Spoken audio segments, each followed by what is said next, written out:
Hey everybody, RJ Anderson here. I want to do hopefully this is a quick video on ISO with the Panasonic G9 because ISO is a very boring video for me to do and probably a boring video to watch. However, there's a few weird things that I found with the noise and I thought it would be good to point this out. First of all, this is not how to get the cleanest noise out of your camera by, messing around with the different settings or whatever. This is just basic, different increments in noise and how they affect your image as far as photography is JPEG, RAW files, and video. Now, as far as in-camera noise reduction is concerned, I usually shoot, well, not usually, I always shoot RAW plus JPEG, and I usually keep the noise level in the middle, the noise reduction in camera in the settings, just in the middle, because I like to have some JPEGs look as beautiful as possible so I can give those to my clients for the multiple, if I'm taking 2,000 photos, I'm not going to process all those 2,000 photos or more in a RAW format then into JPEG. I usually give them the JPEGs, but then the ones that they're going to print out or make photo books for, those are the RAW photos that I will process. So I keep the noise level, noise reduction in camera in the middle. The video, I actually turn it all the way down because I like to usually manipulate that, and that's not something I just like give clients like JPEGs. So video, I keep the noise reduction all the way off. So let's go through this really quick. What I did is I set up a scene here. I used a couple soft boxes with LED panels just to get a nice evenly lit video here, and I set the camera up, and basically what I did was to keep this perfectly exposed. If you were to look at your light meter and you have, -3 here and +3 here, and in the middle is that little 0, well, I kept it at 0 through all of these, and basically what I did is every time I increased the ISO, I would just change the shutter speed to keep a perfect exposure. That way we can see what the noise is doing. And this first one is actual 4K video at 60p with Cine Like D. And you're going to see this ISO number change as I flip through this. Now I don't want to run it full time or real time because it's a 40-minute long video of just ISO. So I'm just going to go through this real quick and point out some things here. So let's scrub, and you can see what we're looking for is this. I know this is upside down because I wanted the black to be in the middle here. We're looking at this for the noise, and down here for the noise. We're also looking at the texture of this, how bad it gets, and if it's still, we can still read the text. And if we go in 50%, we can see that here. And in fact, let's just keep it there. And we're good. Well, you know what? You can't see. I should have had these down lower, but let's just go through it like this. And you're going to see the ISO change. Now you're going to see fluctuation in light, and that's normal. And as we go through this, you're looking at the quality, you're looking at the noise, and one thing you're going to notice is it doesn't look that bad. I mean, as we increase all the way up here to, what do I max out at? 12,800. Now, if you're looking at this right here, the thing is you can use any of these ISOs, guys.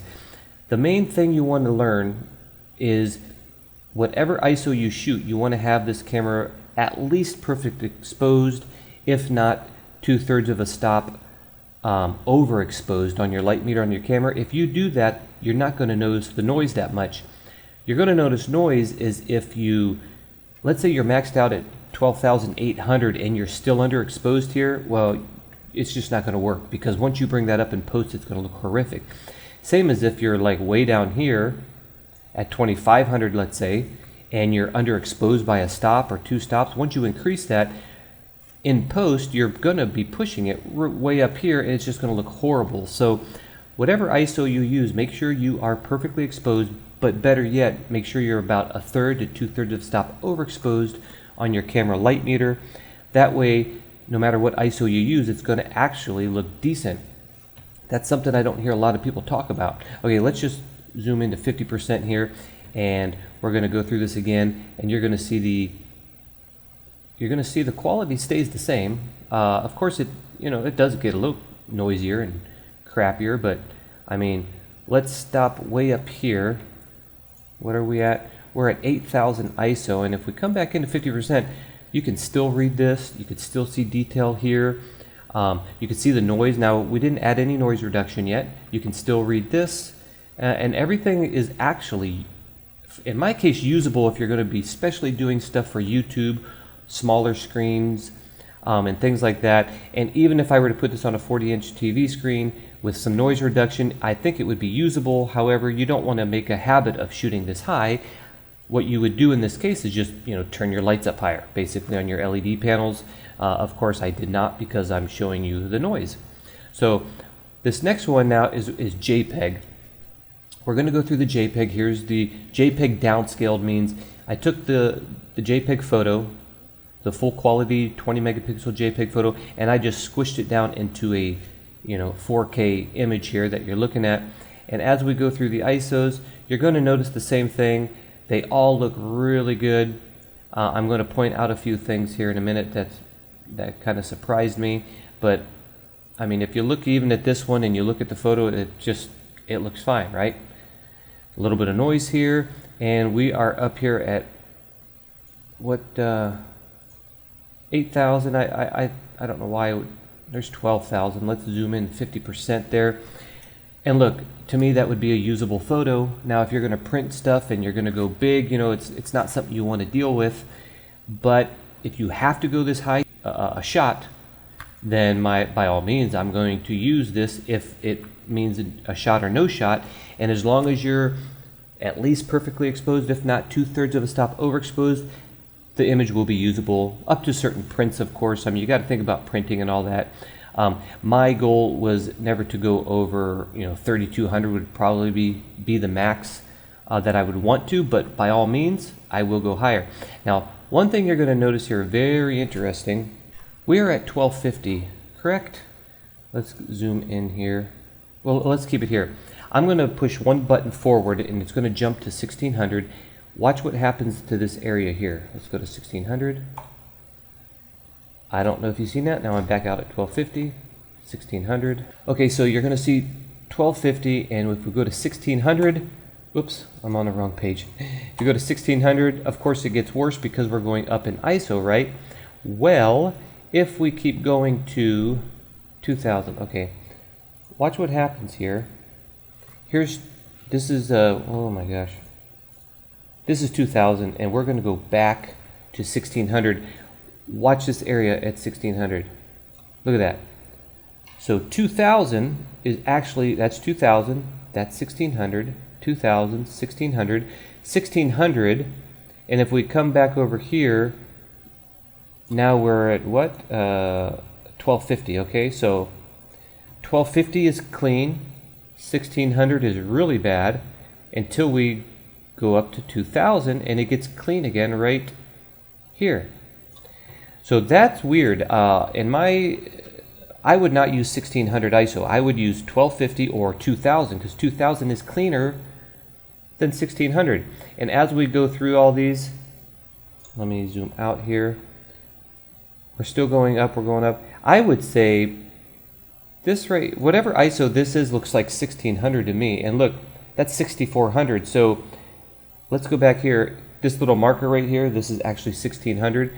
So here's the noise on 6400. Let's go back to this.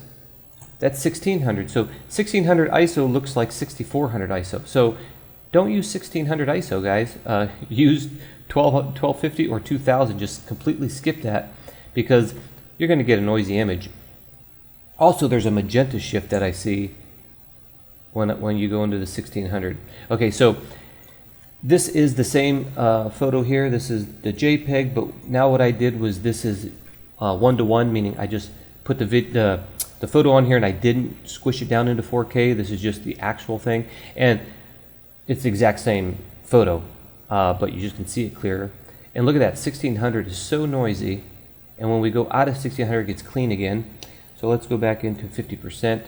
So this is 1250 and 1600, really noisy as you can see there. And then there's 1600, and when we get out, it's clean again. Just to show you, that's 2000.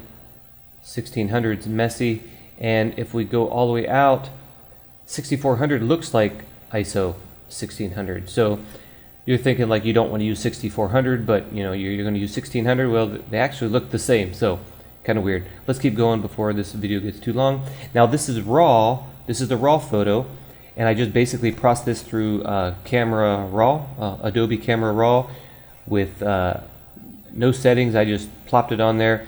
I think I actually took the noise reduction to 0, and if we go through these, we're just going to see that, you know, it just keeps getting worse like you would think. But look at that. Oh boy, 1600, just magenta. Remember, the JPEGs are being corrected by the camera, so now that we're in the RAW, we can really see the problem of 1600. And if we go more, we go to 2000 clean. So let's zoom in 50%. And here's ISO 1250 and 1600. Look at the magenta shift. Look at the, I mean, I just see noise everywhere, even on the white, even on the light gray. If we go back to 1250, nothing. 16, if we go to 2000, which is an ISO even higher than 1600, it's gone. And if we keep going, we don't see that much noise until we hit right here. What is this? This is 12,800. So I mean, 12,800 looks like 1600, but 1600 has more magenta, so it's pretty bad. And this is the raw files. This is 1:1, not squished down to 4K. And lo and behold, here's that. Look at 1600, just terrible, right? Magenta, super terrible noise, and it cleans up once you go past that, which is odd. And we don't see that much noise until we hit the upper limits of 1200. So 12,000, I mean not 1200, 12,800 actually looks better than 1600 because you don't get the magenta as you do 1600. Okay, so let's go to the next step. Now this is the lens cap test. I usually do lens cap tests because there's nothing getting in the way, just pure darkness. I put the lens cap on and I just go up in ISO. And this is the video 4K 60p Cine Like D, and you don't see much here. It's just something I do just to see what's going on, and it just progressively gets worse. And now this next one is that same video you just saw, but I boosted the levels just so we can see what's going on. And as we go through, we see it progressively getting worse, right? Progressively getting worse as we keep going higher and higher and higher. Well, what about 16? Here's 1600 ISO, and if we go back to 1250, 1600 has more magenta in the 1600, and if we go out of that to 2000, it just appears to get worse. So it seems like everything's normal there. One thing you're going to notice though is when we go into the JPEGs here, this is the lens cap test, and if we just go through, you're going to see it progressively getting worse, right? Now here's when I found out something really strange. When I added the levels to this, look at that. What on earth is that? Their JPEG processing is doing something really strange to the middle here. This is at 100 ISO, and this is, you know, an extended ISO because the base ISO is 200, so I said maybe it's just that. But as we increase to 125 ISO, it's gone. 160 ISO, you could kind of see that circle going on, and then when we hit 200, it's back in full glory here. So I have no idea what the JPEG engine is doing, but there you have it. And if we go, there it is again at 320, and it disappears and always comes back. There's 640. So you can see like different ISOs and the JPEG engine. And if we go into the RAW, this is with no levels added, so you're not going to really see much going on there. And then this is RAW with levels added, and of course with RAW you do not see that weird JPEG engine circle thingy-majingy, which you see right here. Look at that, it's just really weird. And if we come back to the video now, you're going to notice that you can see that circle right here in video mode. You can kind of see it come in and out. Right there it is. You see a more of a something strange going on there, and you can kind of see it there. So, you know, kind of strange. That's about it. I don't know what else to add to this. I would say that circle, I wouldn't bother, I wouldn't get too hung up on this circle thing. I don't know what that is. If someone knows, leave a comment. But when you have lit up pixels, like if we come back here to JPEG 200, that circle's here, but you just don't see it because all the pixels are lit up. A brief recap. Don't use 1600 ISO because it is clearly worse. Where's that? 1600, clearly worse. Look at that, bam. 2000 is better, and up, and 1250 below is better. So 1600, stay away from that. Always expose at least 2/3 of a stop over when you're doing any photo or video. That way you don't see the noise, because as we said, if you look at this, any of these images, they look usable because I'm keeping it exposed properly.